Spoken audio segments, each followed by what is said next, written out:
Good morning. I've woken up today with a bit of a yen for scrambled eggs. So I thought I might teach you how to make them, why not? They are easy to do very well and easy to do very badly. A lot of people seem to be troubled by a lot of washing up with scrambled eggs as well.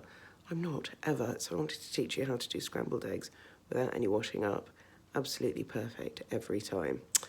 We're going to nip up to the vegetable patch first to pick some flat leaf parsley. I was going to just go straight up there and just show a close-up of the flat leaf parsley looking all beautiful, but the garden is frankly wrecked at the moment. We've had the whole winter, and then we've had Storm Kira, and we've had Storm Dennis, and we've got fence panels down everywhere, and the whole place looked wrecked. So I thought, I can't show people that. And then I thought, well, actually, probably your garden looks terrible as well. And if you can see how awful mine looks at the moment, it might help you to see later on in the summer what you can do with a garden that is a complete mess. Put myself under some pressure there, but you can grow a lot in your garden, and just because it looks terrible now, it doesn't necessarily take all the time in the world to sort it out. Anyway, we're on scrambled eggs, so I'm going to go nip upstairs and get dressed, and then out into the wind and the rain, which will hopefully have picked up a bit in 5 minutes, to pick some flat leaf parsley. See you later. And out to the greenhouse now. You can see the vegetable patch. Very wintry. We've got a couple of fences down there. Eek. But coming out, ignore, we have flat leaf parsley, which has overwintered absolutely beautifully, and curly kale, also overwintered. So we're just going to grab a good handful of that. So if you're a keen cook and you're wanting to grow something you don't know what to do, I swear to you, these two plants will get you through the winter like very few others. And again, mildly distracted for a moment by catkins. Aren't they pretty? Look at them. Oh, wobbly, so gorgeous. So chopping herbs for garnish. Now, loads of chefs have amazing knife skills, and I think that's wonderful, but I also think it can be quite intimidating.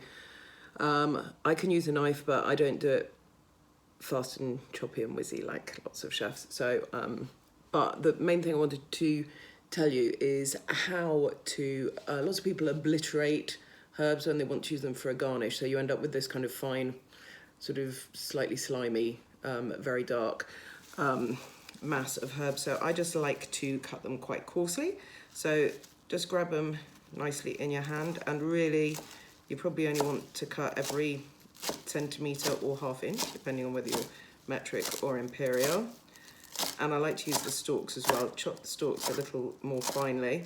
Stalks are great for putting in the food, and then the leaves for garnishing afterwards. And this is the flat leaf parsley that we just picked in the garden. That's it. Then when you wipe your herbs off, you'll think never ever use your knife that way, because you're going to take the edge off your blade. Always use the back of your knife, that's really important. Have a knife that you really like. This one fits beautifully in my hand. It's really sharp. It's worth spending a bit of money on a nice knife. Okay, that's me. I'm out of picture, but I'm sure my herbs are more interesting than me. Anyway. Okay, so scrambled eggs. First, you need a nice pan about the right size. I'm scrambling 3 eggs because I'm hungry. So you don't want to heat up a pan without anything in it. So as soon as you put the heat on, find your, interesting, somebody's hidden the butter. Hang on a second. So scrambled eggs, take 2. Always have your ingredients ready before you do a cooking video. So nice pan, very non-stick. You don't actually need a lot of butter in a pan like this. Get your pan on. You don't want, if you've got a nice pan, you do not want to heat it up empty. You're just going to slowly, over the course of years, ruin it. So a couple of nice knobs of butter in the pan. Butter away. We tend to keep some butter in the cupboards and some butter in the fridge. So that one's open now, so it's going in the cupboard. If this is going to sound like a stupid remark, because if you're vegan, you are not going to be making. Whoa, I've gone.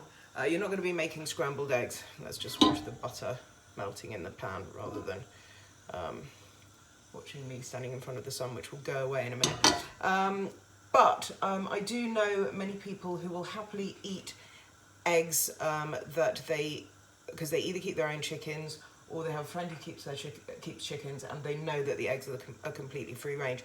They may, however, not want to buy butter when they're not 100% confident of the welfare of the animals. So my go-to as an alternative to animal fats for most cooking actually is coconut oil. I mean, apart from unless I was using olive oil anyway, but if I'm looking for a butter alternative, it tends to be coconut oil.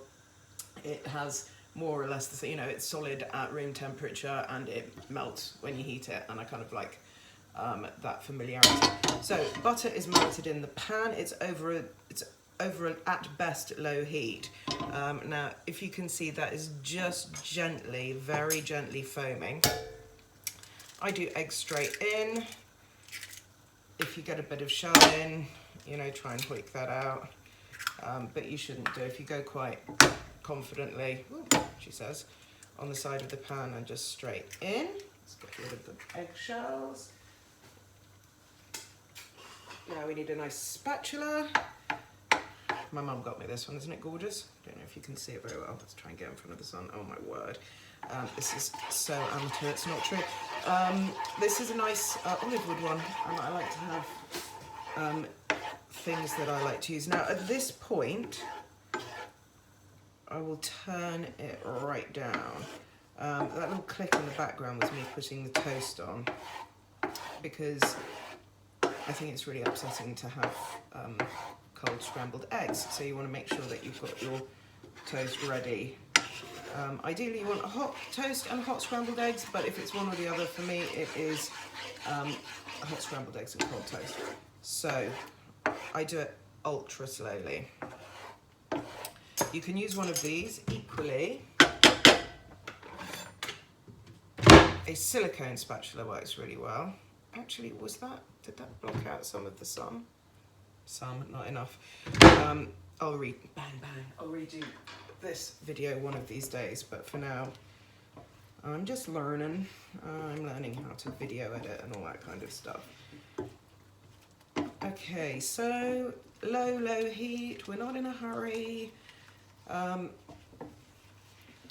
spatula, this type of spatula does help keep the pan really nice and clean, by the way. And I know keeping a pan clean shouldn't be a consideration of cooking, but frankly, when you've got children to feed and things to do, the last thing you want to do when you've finished is spend your time scrubbing your pan.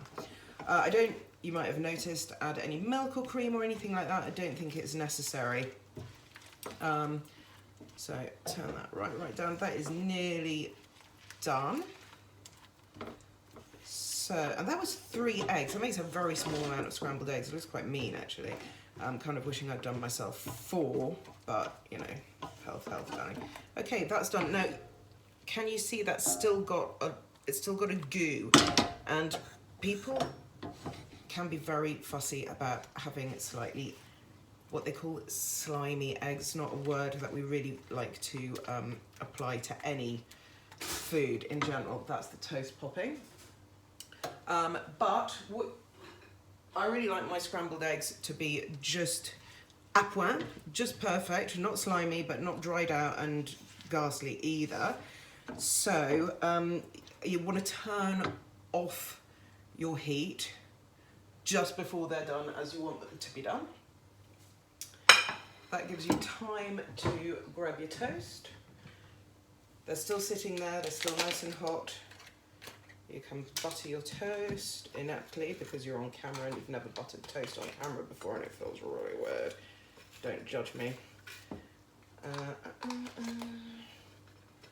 You don't want to do it very neatly anyway, because frankly the scrambled egg's about to melt it all anyway.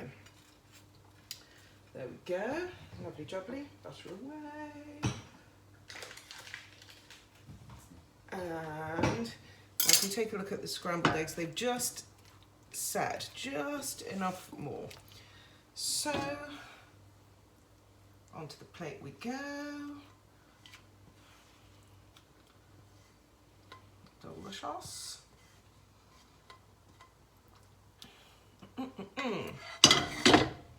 this over here so you can see it. It's not beautifully presented. Oh man. Bit of sel de Guérande, which is lovely. You can use Cornish sea salt as well. I tend to alternate between the two. And from over here, some parsley that we picked earlier. I love the flavour of flat leaf parsley. I think it really adds something to a dish, but also obviously it makes it look a lot better. Now, this is not my most beautifully presented dish ever, guys, and I do apologise, but that all in was 5 minutes. And as you can see, this pan, with no camera tricks, but I can't move the camera. This is me washing up the pan into a sink of washing up water, and that is completely clean. So yeah. Oh, that's the other thing. Yeah, use a frying pan instead of a saucepan. Lots of people do scrambled eggs in a saucepan. I've no idea why. Frying pan, you've got a nice big base that's in contact with the heat. Now at this point, I am sinfully allowing my scrambled eggs to cool down, and I don't like cold scrambled eggs, so I'm going to go eat these. Cheers, my dears.